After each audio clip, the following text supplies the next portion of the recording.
नमस्कार, मैं सुशील कुमार सिंह।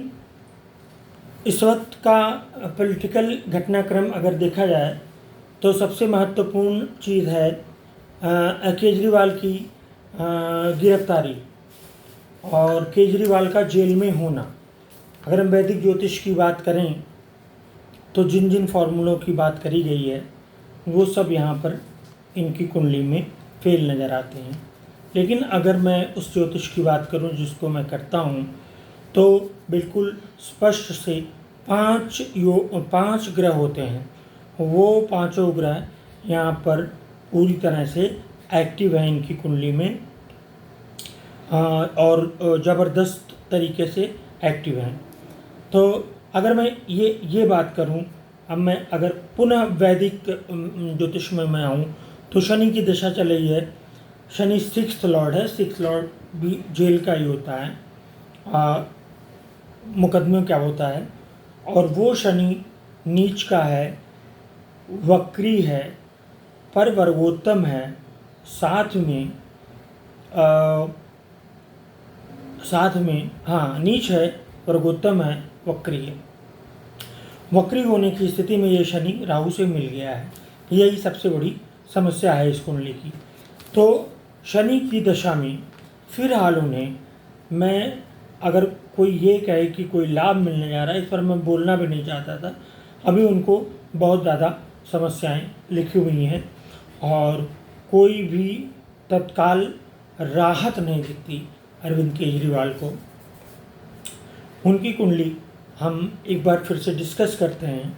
तो कुंडली का जो, जैसा कि मैं पहले बताया था, उनकी कुंडली में सबसे अधिक जो अच्छी चीज़ है उनकी पत्नी की कुंडली। केजरीवाल की पत्नी की कुंडली बहुत स्ट्रांग है और ऐसा कहा जाता है कि वह राजयोग इनके लिए फ़ायदा कर रहा है। ठीक है, तो ग्रह के संबंधों की बात करें तो सूर्य और मंगल का एक साथ होना, सूर्य मंगल का एक साथ होना, यह कुछ अलग कहानी बताता है जिसको यहाँ पे डिस्क्लोज नहीं किया जा सकता। बहुत चीज़ें ऐसी होती हैं। अब अगर मैं पूरा के पूरे सारे योगों की बात करूं, सूर्य अपने घर में है, चंद्रमा सूर्य मूल त्रिकोण में है और फिर चंद्रमा उच्च का है, शनि मंगल नीच का है और सूर्य बुध शुक्र मित्रकारी हैं, शुक्र शुभ कर्तरी में है और राहु केतु तो अपने घर में होते ही हैं। फिर इसको मैं अपनी विधा से अगर मैं देखता हूँ तो आने वाला जो समय है उनका, अभी उनका डेट ऑफ बर्थ होता है अगस्त।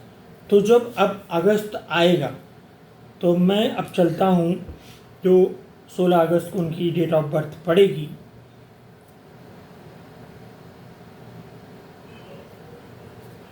उसमें उनका क्या हाल होगा ये देखना है।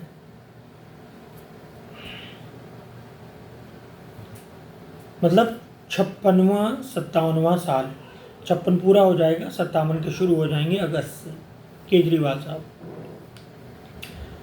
अब यहाँ पर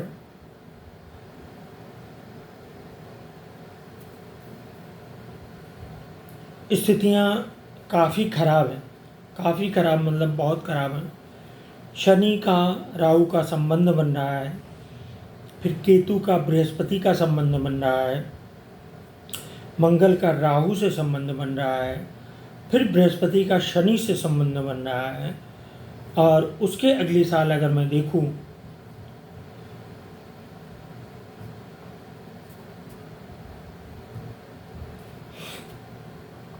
उसके अगली साल, मतलब जब इनका 57वां 58वां चल रहा होगा, तो यह और भी खराब स्थिति दिखा रहा है, दर्शा रहा है। लेकिन जो मूल समस्या है, जो मुझे दिख रहा है, वो पराशरी से दिख रहा है। उनकी कुंडली में, केजरीवाल की कुंडली में स्पष्ट रूप से कैंसर का योग है और इसमें ज़रा सा भी मुझे नहीं मालूम अभी डायग्नोज हुआ है कि नहीं हुआ है, क्योंकि अगर डायग्नोज होता तो केजरीवाल इस बात को एक्सेप्ट किए होते ज़रूर और वो अपना वहाँ पे कोर्ट में इन सब चीज़ों को रखते। अब यहाँ पर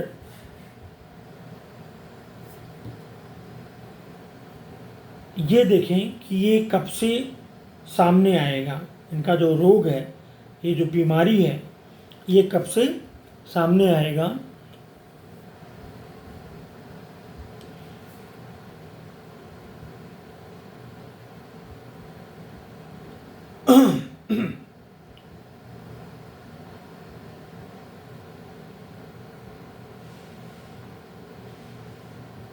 तो 56-57 मतलब 16 अगस्त के बाद राहु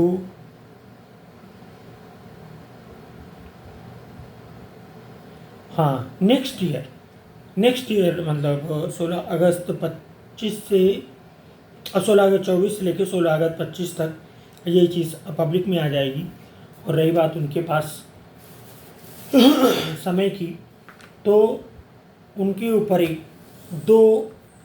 उनका दो आयु निकलती है, एक तो 59 साल और एक 78 साल। तो 59 साल वाली स्थिति बड़ी ख़राब है। अगर वो ईश्वर करे वो इस बीमारी से पार हो जाएं। लेकिन पहला झटका 59 का है। कभी बहुत कम होता है कि दो उम्र निकले, लेकिन यहाँ पर इनका 58.5 से 59 साल दिख रहा है पहला, और दूसरा 77 से 77.5 साल। इस संबंध में मैं 2 अभिनेताओं की बात कर चुका हूँ जो एक ही उम्र के हैं और एक ही साल उनका डेथ दिखता है, और उस पर मैं कभी दोबारा प्रोग्राम करूँगा। तो यहाँ पे साफ साफ दिखता है कि जैसे आप ये समझिए कि 16 अगस्त से केतु उनके सूर्य, बुध, शुक्र, बृहस्पति, मंगल, केतु इतने ग्रहों को प्रभावित कर रहा है। मंगल उनके राहु को प्रभावित कर रहा है और शनि राहु एक साथ सूर्य, बुध, शुक्र, बृहस्पति इतने ग्रहों को प्रभावित कर रहे हैं। तो आने वाला समय केजरीवाल के लिए किसी भी स्थिति में अच्छा नहीं है, चाहे वह राजनीतिक स्थिति हो, चाहे वह स्वास्थ्य को लेके हो। स्वास्थ्य को लेके उनको बहुत ध्यान देना होगा, और उनके सितारे थोड़ा गर्दिश में जाते हुए दिख रहे हैं। उनके संजय सिंह की कुंडली में देख के बताया था कब वो छूटेंगे। सिसोदिया, मनीष सिंह सिसोदिया की कुंडली देख के मैं ये बताया था कि उनको अभी काफ़ी समय लगेगा छूटने में। तो इतना कहा जा सकता है केजरीवाल का समय ठीक नहीं है।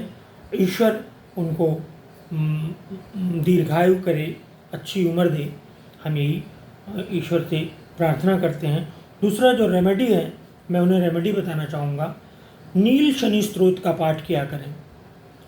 नील शनि स्तोत्र का पाठ किया करें शनिवार को, या उनकी पत्नी, और विष्णु सहस्त्र नाम जारी रखें लगातार। इससे उन्हें विष्णु सहस्त्र नाम से उनको जरूर लाभ होगा। यह दुनिया की सबसे बड़ी रेमेडी है। विष्णु सहस्त्र नाम विश्व की सबसे बड़ी रेमेडी है। इससे बड़ा कोई भी उपचार नहीं है। सर्वप्रथम जगत गुरु शंकराचार्य आदि शंकर ने इसको पब्लिक डोमेन में लाया था और खूब प्रचार किया था। इसके बाद वर्तमान युग में हमारे गुरुदेव श्री के.एन. राव जी, हमारे आपके गुरुदेव श्री के.एन. राव जी ने विष्णु सहस्त्र नाम को खूब फैलाया, और आज अंबानी, अमिताभ बच्चन से लेके और सभी घरों में ये पाठ होता है। खासकर बुधवार की शाम को जरूर होता है, और इकट्ठा करके ये कीर्तन की तरह किया जाता है बुधवार की शाम को इन लोगों के घरों में विष्णु सहस्त्र नाम का पाठ। आप लोग भी अगर स्वयं कर सकें तो ठीक है, और नहीं कर सकें, दिक्कत है, तो आप इसको किसी ब्राह्मण को बुलवा के या तो रोज़ करवाइए या बुधवार की शाम करवाइए, 12 पाठ करवाइए, आपको बहुत फ़ायदा मिलेगा इस चीज़ का। और वो कुछ लोग कहते हैं मैं सुन लेता हूँ, तो सुनने से काम नहीं चलेगा, इसको करना पड़ेगा। आज के प्रोग्राम में बस इतना ही। नेक्स्ट पुनः मिलेंगे, तब तक के लिए राम राम।